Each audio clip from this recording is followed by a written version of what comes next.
specifically the biblical understanding of the nature of economic principles scripturally explained. Jay Richards, Money, Greed, and God. And then I want to bring to our church sometime in the future 38-year-old Chad Hovind from Ohio. He's a pastor in the Cincinnati area. He's written a book called Godonomics.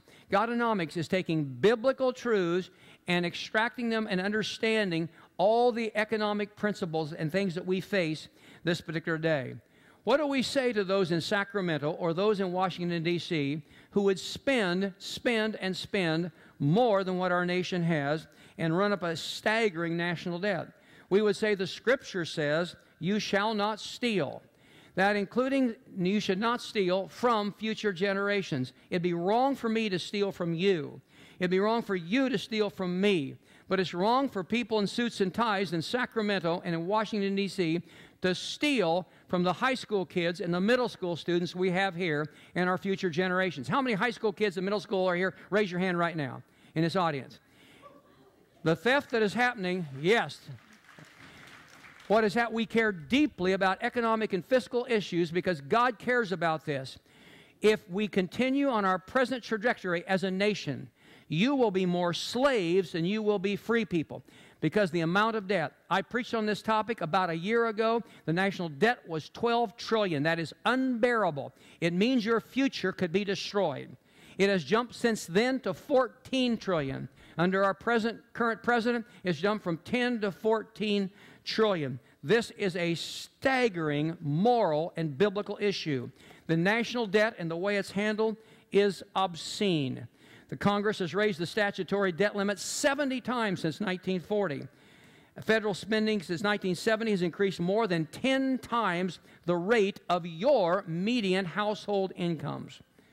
The blood is on the hand of both parties. Neither party has a good record, but our current one has a record that is absolutely jolting, and everybody knows this nation cannot continue very long on its present course. We are in a crisis, a genuine crisis that's on us now that has to be resolved, and we have little time to turn this Titanic. Barack Obama has spent massively. Michelle Bachmann is a fiscal conservative. Herman Cain, as a businessman, is a fiscal conservative. Newt Gingrich advocated that the government ought to have a balanced budget amendment. I'll talk about that in a moment. Rick Perry has created more jobs in Texas in one state than the other 49 states combined for 5 years in a row. I talked privately with his lieutenant governor, David Dewhurst, and I've talked privately with Governor Perry. And the fact is, when their state ran a deficit, they addressed it straight on, like every state is supposed to do and has to do. California can't seem to do it. They addressed it. They made drastic cuts because you cannot long-term spend more than you take in. Economically, probably one of the brightest of them all is Ron Paul. He's weak on some of the other issues, but on economic principles, he gets it on this issue. Mitt Romney has a sort of a mixed bag, but would be for balancing the budget. Rick Santorum, strong fiscal conservative. Now, let me make sure we understand this. When we talk about a balanced budget amendment, that is a biblical scriptural issue. That's not something political out here in Netherlands. That's a scriptural concern. We all pay a dear price ourselves those times in our lives when we've spent more than we should have, spent more than we took in, and we paid a price. A church does too, a university does too, a business does too, and so does a government when they continue to do that, particularly long term. A balanced budget amendment is a biblical principle that says you can't spend more than you take in. But you can't just pass that as an amendment, which is very hard to get an amendment. You have to have 2/3 of the House and Senate, and then you have to have 3/4 of the state legislators to get it passed. And so to get an amendment passed is very hard, but you can't just pass an amendment saying you can't spend more than you take in, because the temptation of Washington is too high. In Sacramento, they'll just keep raising the taxes on you and make them unbearable till it's oppressive. So what does it have to have is teeth. I'm chairman of a tiny organization called Renewing American Leadership, housed in Washington, D.C.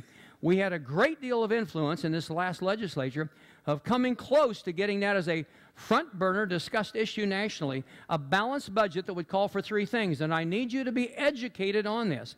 Number 1, you can't spend more than you take in. We get that. Number 2, you cannot spend more than a certain amount. What's that? 18% of gross domestic product, GDP. You cannot spend more than 18% of gross domestic product, and continue to function fiscally the same way that you cannot continue to spend a certain amount, or you will discover that you get upside down very, very quickly. When we go above that as a nation, we're in trouble. It needs to cap the spending annually. And then third, that we cannot have taxes raised upon us without a supermajority vote. That is 60%, or even better, having a 66%. These are biblical, scriptural issues. Let's go to the topic of marriage. The Bible begins, as we know, with a marriage of a man and woman in Genesis.